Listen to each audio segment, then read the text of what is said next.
இந்த இயர்வேக் சம்மந்தமாக டாக்டர்ஸ் கிட்ட கம்ப்ளைண்ட்ஸ்னு பேஷண்ட்ஸ் வருவாங்க இல்லையா, அவங்க சொல்கிற என்னென்னா காமன் கம்ப்ளைண்ட்ஸ்ன்றதை நம்ம பார்க்கலாம். நாங்கள் கேட்குற மெயின் கம்ப்ளைண்ட்டே வந்து, டாக்டர் இந்த மாதிரி நாங்கள் குற்றாலத்தை குளிக்க போனோம், காதுக்குள்ளே தண்ணி போயிடுச்சு, அப்போலேருந்து காது அடைப்பாக இருக்குது. மெஜாரிட்டி ஆஃப் த பேஷண்ட்ஸ் இந்த மாதிரி தான் ஒரு கம்ப்ளைண்ட் சொல்லுவாங்க. ஆற்றுலையோ குளத்துலையோ குளிக்க போனோம், அப்போலேருந்து காது அடைச்சிருக்கு அப்படின்னு. ஸோ இது ஏன்னு பார்த்தீங்கன்னா, நம்ம காதுக்குள்ளே தண்ணி போனோன்னே அங்கே இருக்கிற நார்மல் வேக்ஸ் அதெல்லாம் ஒன்றா கிளம்ப் ஆகி ஒரு பால் மாதிரி ஃபார்ம் ஆகி டிம்பானிக் மெம்பரேனை டோட்டலாக அடைச்சிக்கிறோம். ஸோ அதனால் காற்று அந்த சவுண்ட் வேவ்ஸ் வந்து டிம்பானிக் மெம்பரேனை போய் வைப்ரேட் பண்ண முடியாது. ஸோ அதனால் காது அடைப்பாகவே அவங்களுக்கு இருக்கும். இது ஒரு குரூப்பாக வருவாங்க. அடுத்த சில பேர் என்ன பண்ணுவாங்கன்னா, இந்த அடைப்பை நானே எடுக்கிறேன்னு சொல்லி ஏதோ ஹேர் பின்னோ ஊக்கோ வச்சு இல்லை காட்டன் பட்ஸோ வச்சு எடுக்கிறேன்னு சொல்லி கொஞ்சமாக வெளியில் இருக்கிற வேக்ஸை இன்னும் கொஞ்சம் உள்ளே தள்ளிடுவாங்க. இன்னும் சில பேர் என்ன பண்ணுவாங்கன்னா, சில பேர் பஞ்சு உள்ளேயே போயிடுச்சு டாக்டர், என்னால் பஞ்சையும் எடுக்க முடியலன்னு சொல்லி கம்ப்ளைண்ட்டோடு வருவாங்க.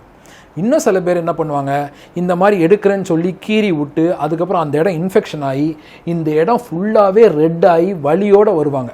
அவங்களுக்கு தொட்டு பார்த்தா, இந்த இடத்த தொட்டு பார்த்தா பயங்கரமாக வலிக்கும், அந்தளவுக்கு பெயினோட சில பேர் வருவாங்க. சில பேர் இன்னும் கொஞ்சம் உள்ளே போய் நம்ம காது ஜவ்வையே ஓட்டையாற அளவுக்கு செஞ்சுட்டு வருவாங்க. சில பேர் காது கேட்கறது கம்மியாயிடுச்சுன்னு வருவாங்க. சில பேர் காது இதில் வந்து கொய்யின்னு சத்தம் வருதுன்னு அந்த மாதிரி சில பேர் வருவாங்க. ஸோ இதெல்லாம் தான் வேக்ஸால் வர்ற ப்ராப்ளம்ஸ். இப்படி சொல்லி தான் டாக்டர்ஸ் கிட்ட வருவாங்க.